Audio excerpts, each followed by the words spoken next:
E aí, pessoal, boa noite, bom dia, boa tarde, boa noite para vocês. Né? Não sei o horário que vocês vão estar assistindo esse vídeo. Como eu prometi ontem, eu vou contar a minha história agora do princípio, porque quando eu me apresentei para vocês, eu comecei ela do final. Né? E é meio interessante, porque é tão difícil falar sobre esse problema que eu espero todo mundo sair ou ficar sozinho, porque até hoje eu não converso sobre esse assunto. Como eu disse a vocês ontem, para a família deve ser uma coisa insuportável, e principalmente para você.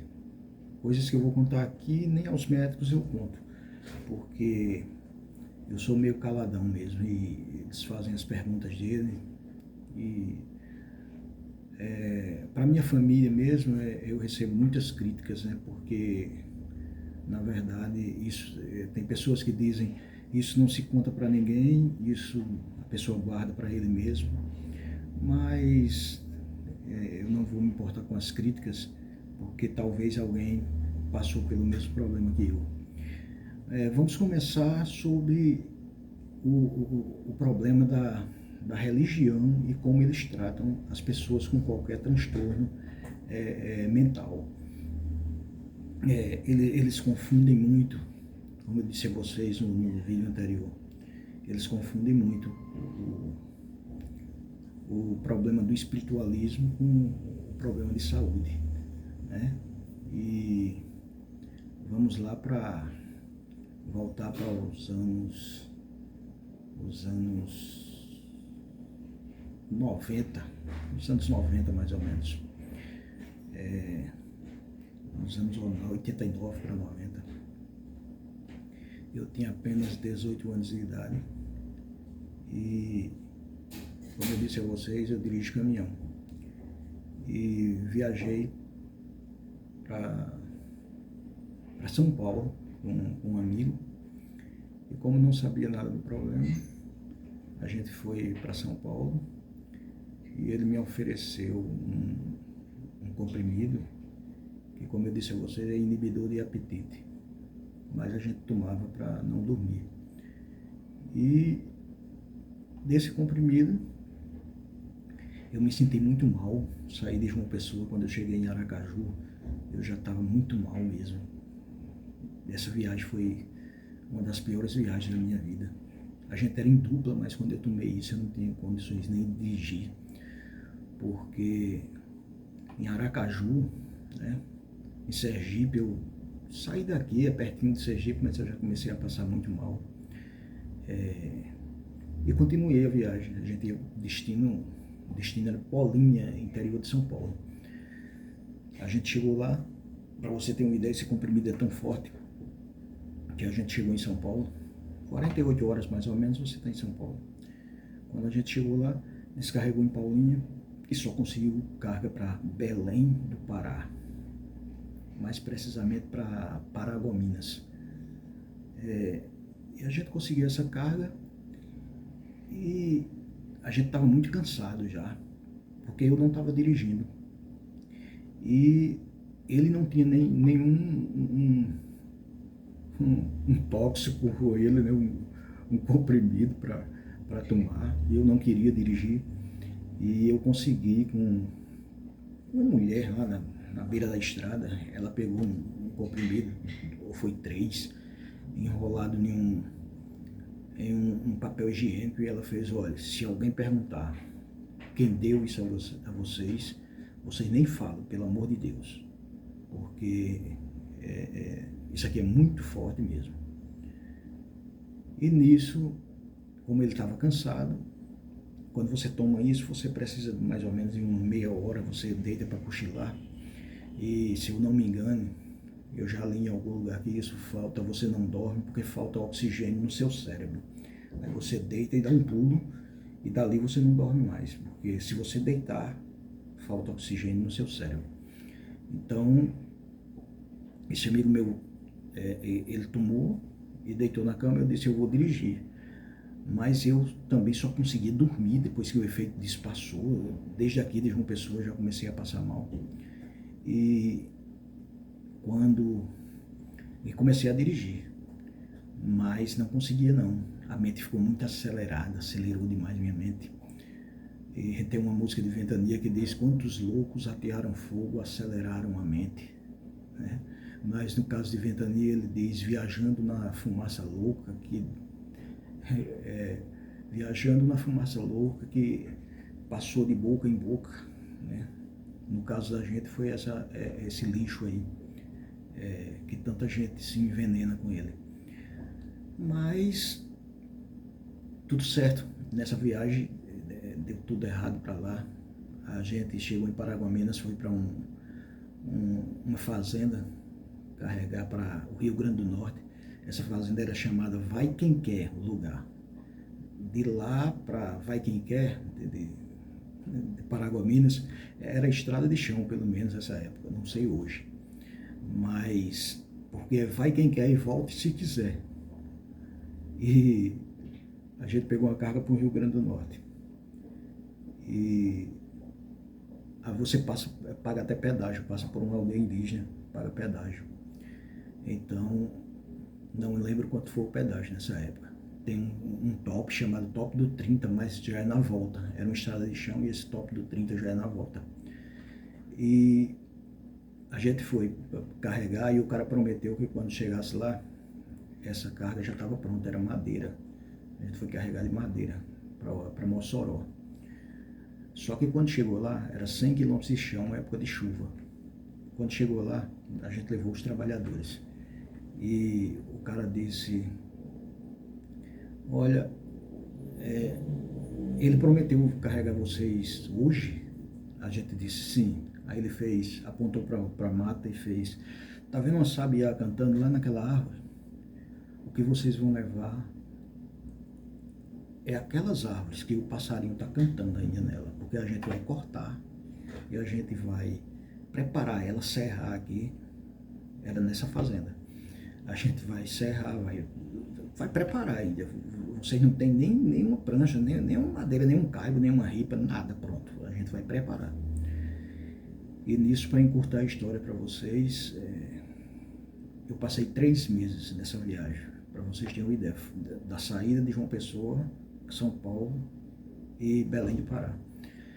3 meses a gente passou numa aldeia indígena, junto com os índios. Eu acho que a gente tomou nessa época, a gente tomou mais de 50 litros, para vocês terem uma ideia daquele aguardente 51.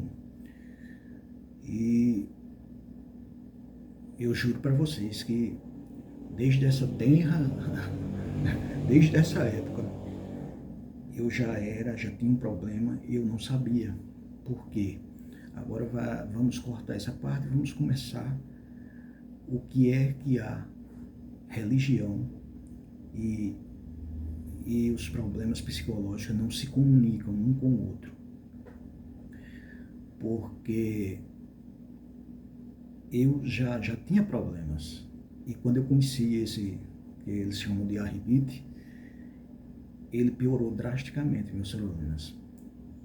Fora que eu nessa época eu já bebia muito. E, como eu disse, foi 50 litros, mais ou menos, ou mais, de 51, quase que combinava, né? 50 litros durante 3 meses. Agora, não era só nós dois, né? Tinha uns índios também, os trabalhadores. Mesmo assim, era uma quantidade exagerada. E a gente veio embora para João Pessoa, e vamos começar agora da parte de se você tem qualquer, se você sentir qualquer problema desse tipo na sua vida, você tem que procurar uma ajuda, procure os seus familiares, porque hoje em dia as coisas mudaram muito. Na minha época, fumar, eu fumava muito e o meu pai dizia assim: quem fuma vai para o inferno por ser evangélico, né? E se você prestar atenção, se você for em hospitais, hoje não existe mais manicômio, existe tem outro nome que se dá. Mas hospitais que tratam de pessoas com algum distúrbio mental, você vai notar que as pessoas fumam muito. Essas pessoas, elas é um cigarro atrás do outro, acendem um no outro. Eu conheço pessoas que eles até vão no hospital, no hospital que tem aqui em João Pessoa, Juliano Moreira, eles vão deixar maços, pacotes de cigarro para quem está lá internado. Nem me pergunto por quê. Sei que é outra coisa que faz um mal tremendo, mas até os médicos não se importam muito. As pessoas fumam lá da hora que se acorda de manhã até ir dormir 7 horas da noite, porque é muito cigarro. Então, se você tem algum problema relacionado a isso e algum religioso diz que você vai para o inferno por isso, a nicotina, a única coisa que ela vai danificar em você é sua saúde. Sobre sua vida espiritual não tem nada a ver com isso não. O problema todo é que Deus nos ama tanto que ele quando pede para que você não fume, não beba, não tenha vícios, é o amor dele por você. Ele nos ama tanto que não quer que você vá para um hospital com câncer no pulmão, com cirrose, né? Mas pouco importa para Deus isso aí. Isso é conversa para boi dormir. Para alguns religiosos, só eles são salvos, só eles vão para o céu. E se você fumar e beber, você vai para o inferno, né? Mas vamos lá para nosso assunto. Eu às vezes fujo do meu raciocínio, do que eu estava falando, mas não levo muito isso a mal, não. E como eu disse no vídeo anterior, eu comecei do final, né? De quando eu descobri o diagnóstico. Mas lá nos anos 90, eu já tinha muitos problemas com isso. Eu não me mantia muito bem nos empregos. Eu entrava e saía, eu ia trabalhar quando queria. Eu explodia com todo mundo. E já era devido a esse problema na minha saúde. Mas meus pais, eles nos criaram, a mim e aos meus irmãos, assim. Mas o meu problema, esses problemas, ele tem um gatilho. O gatilho, às vezes, é uma perda na família. Eu acho que tinha 7 anos de idade e eu tinha um irmão que tinha 21 anos. E ele trabalhava em uma funerária. E nessa funerária, nessa época, em 76, 1976, por aí, existia muito, o pessoal chama papa defunto. Eles ficam na porta de hospitais, nas portas dos hospitais, do IML, do Instituto Médico Legal, para brigarem para quem vai vender a urna funerária, né? A família. E meu irmão, com uma briga aí com os amigos dele mesmo, ele entrou numa confusão aí, briga por causa de mortos, né, por causa de defunto, e ele levou um tiro e ele veio a falecer, né? Então, eu lembro que eu tinha 7 anos, eu lembro que chegou 2 homens aqui na casa dos meus pais, fui eu que saí para atender, e lembro disso aí, que chamaram uma irmã minha, e chamaram minha mãe, e esses homens estavam eu tenho até medo hoje em dia, estavam de paletó, todos bem vestidos, num carro bonito, e ele disse: a senhora é a mãe de Ronaldo Ferreira? Minha mãe sou. E nisso já veio uma vizinha daquele caso que tinha escutado no rádio. Seu filho, eles disseram, está no hospital. E eu estava escutando isso, né? Seu filho está no hospital. Só que a vizinha chamou minha mãe dentro de casa e ela disse: não, seu filho faleceu. Ele veio a falecer. E para você ter uma ideia, a minha mãe, ela viveu 88 anos, mas desde esse dia de perder meu irmão, ela não teve mais saúde, a pressão arterial dela nunca mais baixou, nunca chegou a 12/8, era de 14, por alguma coisa assim, né? E eu, com essa perda, já afetou muito a minha mente. Eu me lembro de ter ido para o velório e comecei a beber muito cedo. Eu comecei a beber com meus 14 anos, mas era escondido por causa da religiosidade dos meus pais. Era escondida. Mas, para completar o infortúnio na minha vida, a minha irmã mais velha, o meu pai era muito bom, ele nunca faltou nada em casa, mas ele não teve tempo de criar os filhos, de aconselhar. Então era de casa para o trabalho, para a igreja, de casa para o trabalho, para a igreja. Então ele tinha as próprias regras dele, mas foi um excelente pai. E que vocês tenham muito cuidado na criação do filho de vocês, quem você bota dentro de casa. Esse rapaz que namorou e casou com minha irmã, eu tinha 14 anos mais ou menos. Ele me ofereceu aquela erva medicinal que vai perguntar ao Gabeira se você pode fumar, né? Tem uma música aí de Geraldo Azevedo. E ele me ofereceu isso, para mim já era um criminoso, porque eu tinha 14 anos de idade. Mas mesmo assim nunca me dei bem não. O THC, a substância que existe nessa planta, o meu organismo não se dá muito bem com ele não. Então eu não fiquei bem apegado nessa droga aí não. Mas meus pais, como eu disse, faziam medo. Se eu bebesse, fumasse, ia para o inferno. E eu dizia, pai, se eu for para o inferno, eu não vou lembrar mesmo. Aí ele vai, porque quem está no céu, e vai ver quem está aqui, um monte de coisas pela época dele. Ele não estudou muito. A teologia serve para isso, né? Para que ninguém venha lhe enganar com bobagens. E eu tive curiosidade também para estudar a Bíblia já por causa disso. Porque aí eu fiquei sim com pavor desse tal inferno que eles falavam. Quando ele disse que eu ia lembrar, e eu fiquei com pavor e comecei a estudar a Bíblia. E encontrei muitas coisas na Bíblia que não dizia isso. Não é do jeito que eles querem, não.